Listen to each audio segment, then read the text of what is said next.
And here we are. It's getting quite dark, but we have arrived at Porsche Center Reading. Now we are looking for my beast. Hello. This is our beast. This is what we've got.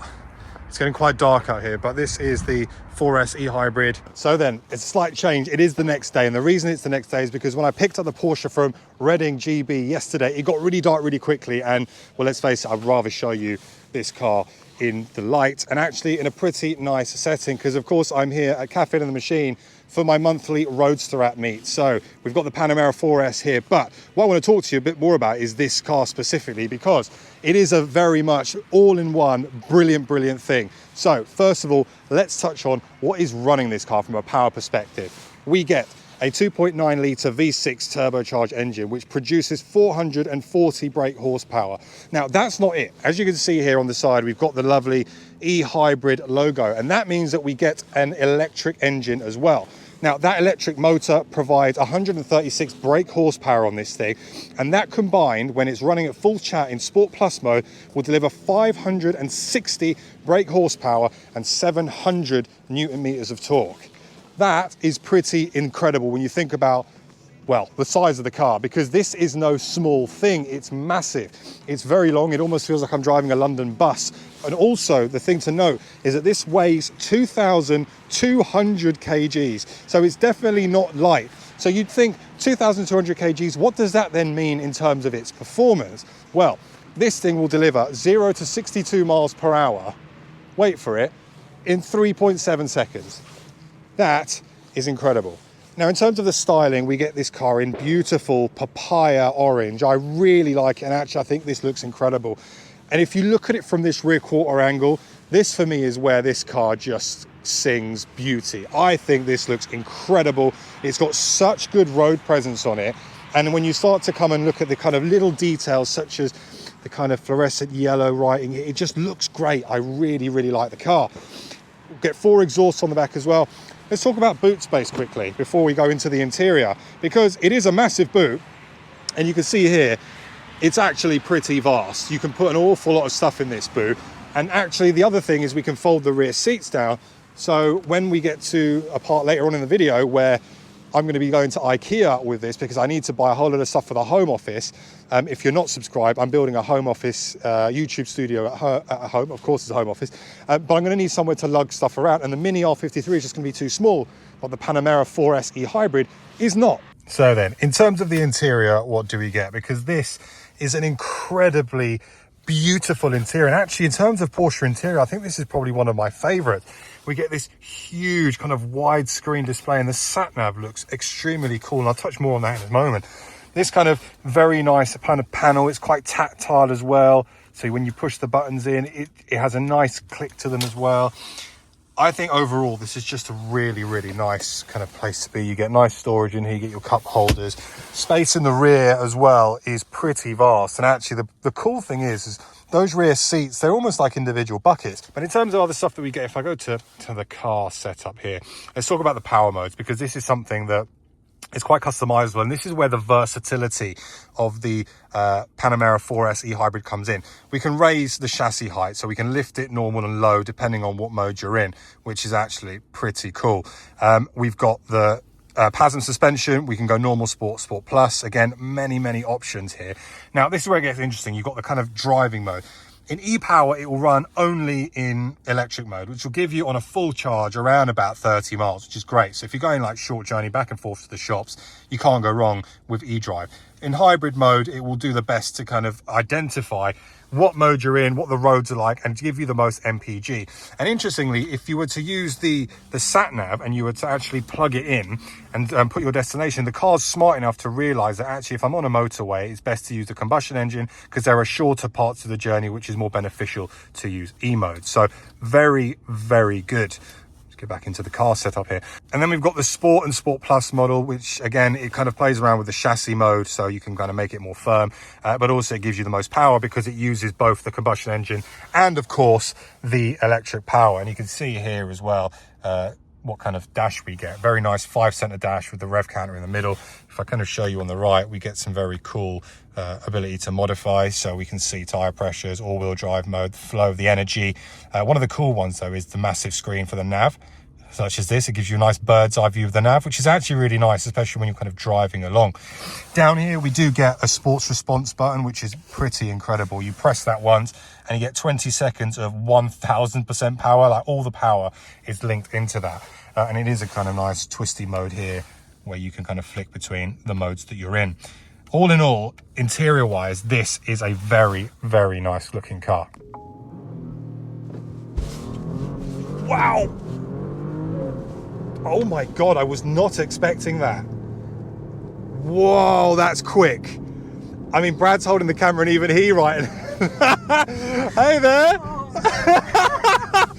He was not expecting that. Oh my word. That took me by surprise. That is very, very quick. The way that thing just dumped the power, the gear shifts, I even lit the wheels up a little bit as well. That's how much torque we've got, because 750 Newton meters of torque is an awful lot. There you go. Performance acceleration test passed. The thing that I find most impressive about this Panamera 4S E Hybrid is predominantly the way its power delivery kind of is well, it's delivered. It's so linear. I mean, right now, foot to floor, 4th gear, it's just so progressive. In terms of its handling, this is where it gets interesting, because this is where the car starts to feel its weight. We're coming around a corner here. It's doing okay, powering out relentlessly. However, I do know that I'm driving a 2,200 kilo car. So we've done the performance side of the review. Now we're going to do the practical side of the review, because right now I am off to IKEA. I've got a load of stuff to buy. I've got a desk to buy. I've got shelving to buy. I've got shelving units to buy.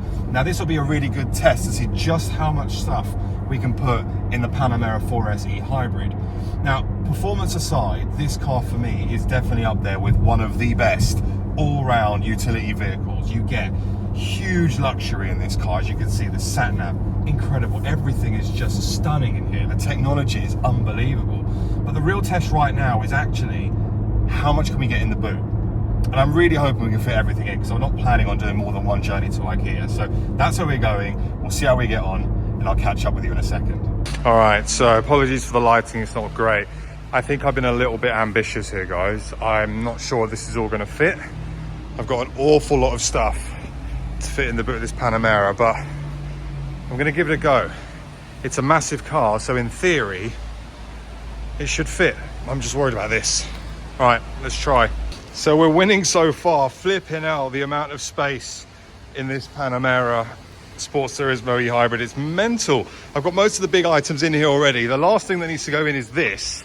I have checked, it does fit, and a few of these bags. So there you go. In terms of practicality, that is insane. I am genuinely really impressed. I am genuinely blown away by the fact that the Panamera E Hybrid, look how much it's got in this car. That is incredible. I haven't actually tried to close the boot yet, but I'm assuming it will. Please. Look at that. The ultimate all-round utility vehicle. Fast, but it's not cheap, but my word, can you store a whole load of stuff in it. And so just like that, I've managed to completely empty out this car. What a hero. Weather's terrible. Right, the car is back in normal state, and it is time to get it back to Porsche up in Reading. Interestingly as well, the car starts itself in electric mode, which is great. Although if it's first thing you're doing in the morning, and the first time you really punch it is when you engage the IC, internal combustion engine, you don't really give it a chance to warm up. So I just tend to stick it straight back into Sport Plus. I just want to show you something, because I think it's extremely cool as well. If I go to the climate control here, this is the part for me which I find so satisfying. So you see here, I don't know if you can see the vents down here, but you control them with this and they move around. Look. How cool is that?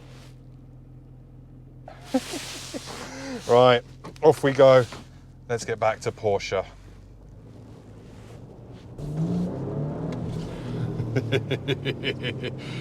I'll tell you what, for such a heavy car, it flipping shifts.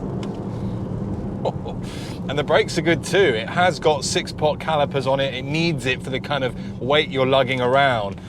But before we get back, I just want to kind of give my final thoughts on this thing, because I've had it for a weekend. I've got a chance to live with it. Oh, it's just such good performance delivery.